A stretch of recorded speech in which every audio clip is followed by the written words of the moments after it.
السلام عليكم، ياكم محمد من قناة حمود شو. اليوم فيديو جديد ان شاء الله. بهذا الفيديو جايب لكم تجربة واللي هي اثر المي البارد على الجسم او على المعدة خلينا نقول. بس شوفوا الفيديو. حمود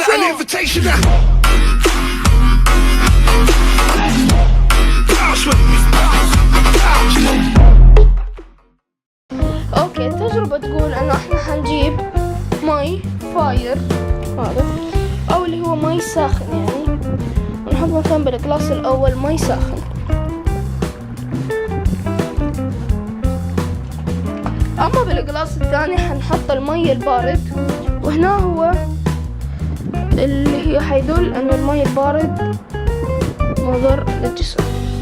وحطينا الثلج هنا، نجي نحط عليه شوية مي.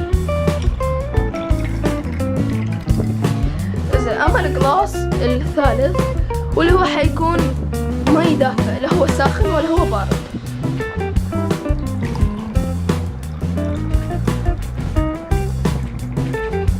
فنحط شوية من المي بدرجة حرارة الغرفة وشوية من المي الساخن.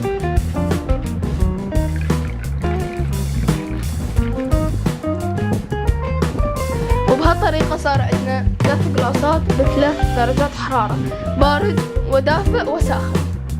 فهنا راح نجيب الزيت حياته وحنشوف تأثير درجات الحرارة كلها على الزيت او العكس، يعني تأثير الزيت عليهم.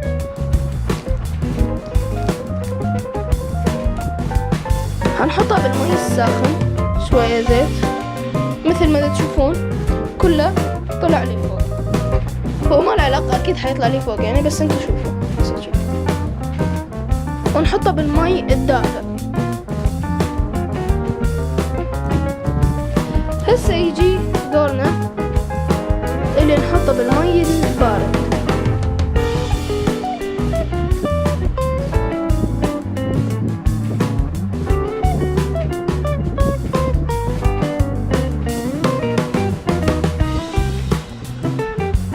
زين تمام. هسه شوي نخلطهم، مثلا المي الساخن نخلطه.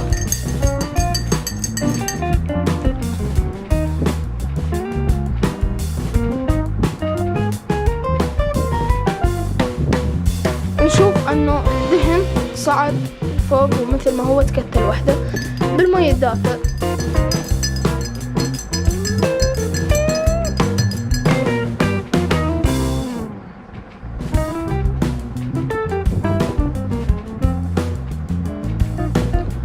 نلاحظ همنا شوية المي هم صعد وتكتل تقريبا لوحده يعني.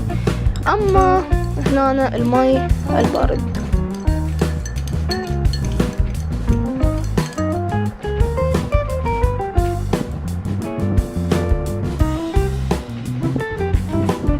تكتل بطريقة غريبة او تجمد خلينا نقول.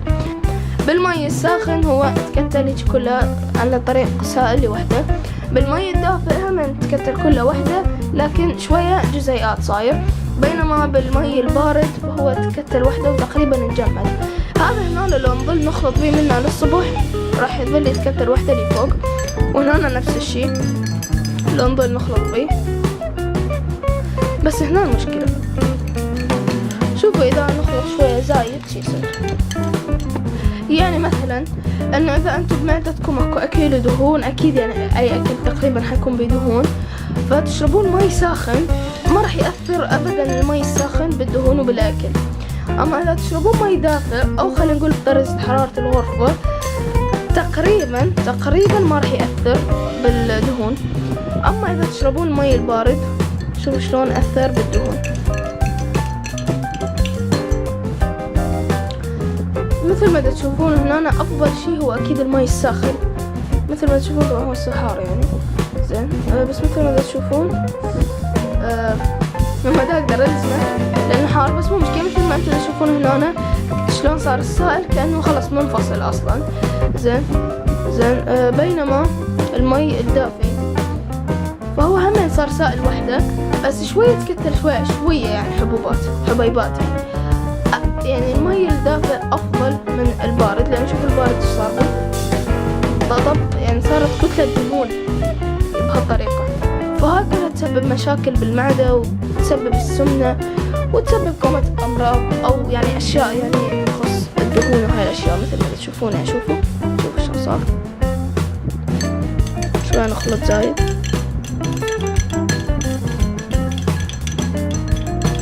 هو بالمعدة أحس احنا لو قد ما نخلط بالمعدة ينخلط أكثر وأكثر مثل ما تعرفون، يعني حتى ينهضم الأكل والشغلات.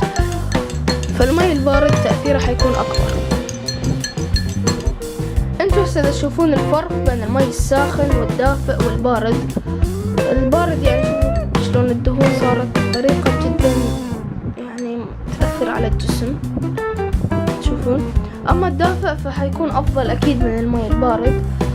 فيعني الإنسان أحسن شيء أن يشرب مي دافئ، بينما الساخن هو أحسن شيء. يعني ممكن كوما يقولوا لك أو يقولون يعني شنو نشرب مي حار يعني، فمو مشكلة المي الدافئ أو بدرجة حرارة الغرفة يكون جدا مناسب يعني. أما دا أقول لكم إنه أبدا خلص لا تشربون مي بارد أبد، لا، شوي شوي واحد بالتدرج، شوي تقللون إلى أن تحاولون إنه خلص بعد ما تشربون مي بارد. وأحسن شيء أنصحكم بالدافئ. وبالأخير أتمنى يكون عجبكم هذا الفيديو واستفدتوا يعني. والمي البارد شوي واحد إذا مو ينهي أو يقلل منه يعني ما يشرب هواي مي بارد. وبس إن شاء الله تكون عجبتكم هذا الفيديو وهذه التجربة يعني، إن شاء الله تكونوا استفدتوا منها. ولا تنسون تحطون لايك للفيديو إذا عجبكم وتسووا له شير همين إذا عجبكم. ولا تنسون تشتركون بالقناة وتحطون زر الجرس. وبس مع السلامة.